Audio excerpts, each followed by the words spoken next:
Hello, good morning students. I hope are you happy? आज का आपका टॉपिक है some basic concept of science. हम किसके बारे में पढ़ रहे हैं? साइंस के बेसिक कंसेप्ट के बारे में पढ़ेंगे, क्योंकि हमारे पास जब स्टार्टिंग में हम पढ़ते हैं तो सभी कुछ हम 8th क्लास तक उसमें ही फिजिक्स इंक्लूड होती है, उसी में केमिस्ट्री इंक्लूड होती है, उसी में बायोलॉजी इंक्लूड होती है। लेकिन हम छोटे होने के कारण या फिर नॉलेज कम होने के कारण हम उसमें पर्टिकुलर चेंजमेंट नहीं कर पाते हैं कि कौन सा आपका फिजिक्स का पोर्शन है, कौन सा केमिस्ट्री का पोर्शन है, कौन सा बायोलॉजी का। लेकिन जैसे आप 9th में प्रेजेंट होते हैं, 10th में होते हैं, तो आपको ये पता लग जाता है कि हाँ ये हमारा केमिस्ट्री का पोर्शन है, ये बायोलॉजी का है, ये केमिस्ट्री का पोर्शन है।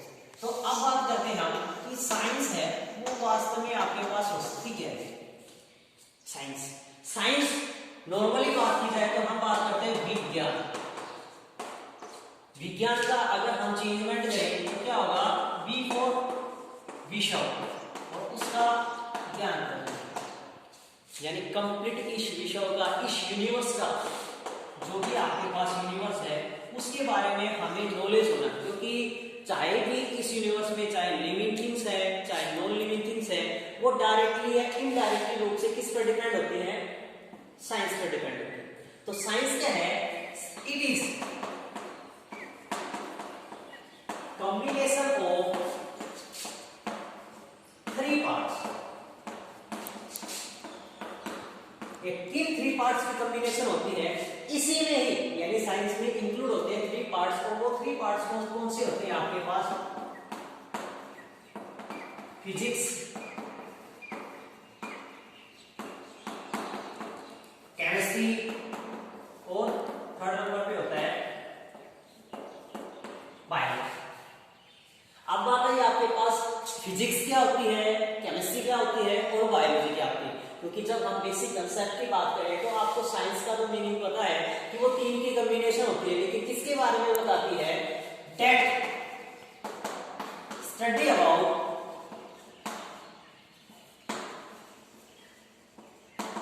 Any composition, structure and states of matter. यानी किसके बारे में बताती है? एक मैटर्स के कंपोजिशन, उसके स्ट्रक्चर और उसकी स्टेट्स के बारे में बताती है। तो अब बात आई आपके पास कि कंपोजिशन क्या होती है? कंपोजिशन होती है किसी भी पदार्थ की क्वांटिटी, यानी वो कितनी मात्रा में प्रेजेंट होता है। स्ट्रक्चर होता है उसका शेप, यानी वो किस शेप में प्रेजेंट है। भाई रेक्टेंगल शेप में है, ट्रायंगल शेप में प्रेजेंट है, या रोम्बस शेप में प्रेजेंट है, किस शेप में प्रेजेंट है। और स्टेट्स होती है कि जो कोई भी सब्सटेंस है वो आपके पास सॉलिड में प्रेजेंट है, लिक्विड में प्रेजेंट है या फिर गैस में प्रेजेंट। ठीक है, तो ये बात होती है आपके पास एक मैटर की। तो मैटर पढ़ने से पहले हम देखेंगे कि फिजिक्स क्या होती है, केमिस्ट्री क्या होती है और बायोलॉजी क्या होती है। फिजिक्स होती है जिसमें आपके पास जितने भी फिजिकल कंसेप्ट होते हैं, मैग्नेटिक पोर्शन हो गया, यानी हम एक सिस्टमैटिक अरेंजमेंट की बात करते हैं कि इस यूनिवर्स को किस तरीके से अरेंज किया गया है, वो क्या होता है आपके पास? फिजिक्स।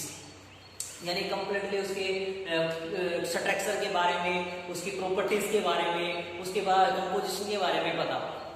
नेक्स्ट है केमिस्ट्री। केमिस्ट्री होती है जिसमें आपके पास किसी भी प्रकार का केमिकल चेंज होता है। अब केमिकल चेंज का मीनिंग क्या होगा? केमिकल चेंज होता है कि जब कोई भी सब्सटेंस है उसमें कोई भी आपके पास एक सब्सटेंस दिया गया हो और उसमें आकर हम कोई दूसरा सब्सटेंस ऐड कर दें तो उसके कारण कोई नया सब्सटेंस क्रिएट हो जाए, कोई नया कंपाउंड क्रिएट हो जाए, या फिर उसमें किसी प्रकार की कोई चेंजमेंट हो जाए, लेकिन उसमें या फिर किसी प्रकार की कोई चेंजमेंट ना भी हो लेकिन एक नया सब्सटेंस बन जाए, उसको हम कहेंगे केमिस्ट्री से भी। नेक्स्ट बात होती है आपके पास बायोलॉजी। इस यूनिवर्स में क्या प्रेजेंट होते हैं? लिविंग थिंग्स भी प्रेजेंट होते हैं, नॉन लिविंग थिंग भी प्रेजेंट होते हैं। यानी जितने भी एनिमल्स प्रेजेंट है या जितने भी प्लांट्स प्रेजेंट है वो सभी हम किस पर डिनोट करते हैं? बायोलॉजी पे डिनोट करते हैं। यानी जीव विज्ञान, जीवों के बारे में कंप्लीट अध्ययन, यानी इस बायोलॉजी यूनिवर्स के बारे में कंप्लीट अध्ययन करना, ये आपके पास क्या होता है? कि साइंस होती है। अब बात आई हम किसकी बात कर रहे हैं कि उसकी कंपोजिशन, उसकी स्ट्रक्चर, स्टेट्स के बारे में बताई जाती है, कोई भी फिजिक्स है, केमिस्ट्री है, बायोलॉजी है, और किसकी स्टेट्स के बारे में बताई जाती है कि मैटर। तो वास्तव में एक मैटर क्या होता है? मैटर होता है एनीथिंग। अब यहां पर एनीथिंग का मतलब क्या हुआ कि जो कोई भी सब्सटेंस आपके पास प्रेजेंट है वो सॉलिड है, लिक्विड है या गैस में प्रेजेंट है, which have mass and occupied space, यानी जिसका क्या होता है, मास होता है और जो स्पेस ऑक्यूपाइज कर सकते हैं। लेकिन हम यहाँ पर सबसे ज्यादा चांसेस में बोलते हैं किसी भी सब्सटेंस का वेट, मास रेयर चांसेस में डिनोट करते हैं। मास और वेट में क्या डिफरेंस होता है? वेट की बात की जाए तो वेट भी उसका वजन ही होता है, भारी होता है। मास की बात की जाए तो उसका द्रव्यमान होता है, यानी उसका वेट ही डिनोट किया जाता है। लेकिन वास्तव में वेट हम डिनोट क्यों नहीं करते हैं? क्यों? Because at the center of earth weight of every object will be 0, यानी पृथ्वी के केंद्र पर हर एक ऑब्जेक्ट का वेट क्या हो जाता है? 0 हो जाता है। और जब कोई सब्सटेंस है उसका वेट 0 होगा तो वो सब्सटेंस ही नहीं होगा। इसलिए हम क्या डिनोट करते हैं? उसका mass, because mass can never be 0, mass कभी 0 नहीं हो सकता है। उसके बाद है कि उसका क्या किया जाता है? उसके द्वारा स्पेस ऑक्यूपाइज किया जाता है, यानी उसके द्वारा जगह कवर की जाती है। अब जगह जैसे मान लीजिए ये ब्लैक बॉडी ले लिया कि ये आपके पास एक रेक्टेंगल शेप में प्रेजेंट है कि इसकी ब्रेड्थ कितनी है, इसकी लंबाई कितनी है, इसकी चौड़ाई कितनी है, लेंथ, हाइट, सब कुछ जो भी मेजर की जाती है कि इसके द्वारा कितना जगह कवर की गई है, उसको हम क्या कहेंगे कि उसके द्वारा कुछ ना कुछ स्पेस ऑक्यूपाइज किया गया है, जगह कवर की गई है। इसलिए हम उसको क्या डिनोट करते हैं? उसका स्पेस ऑक्यूपाइड, यानी जिस किसी भी सब्सटेंस के द्वारा जगह कवर की जाएगी तो उसका कुछ ना कुछ तो मास प्रेजेंट होगा। तो ये थी आपके पास बेसिक कंसेप्ट ऑफ साइंस।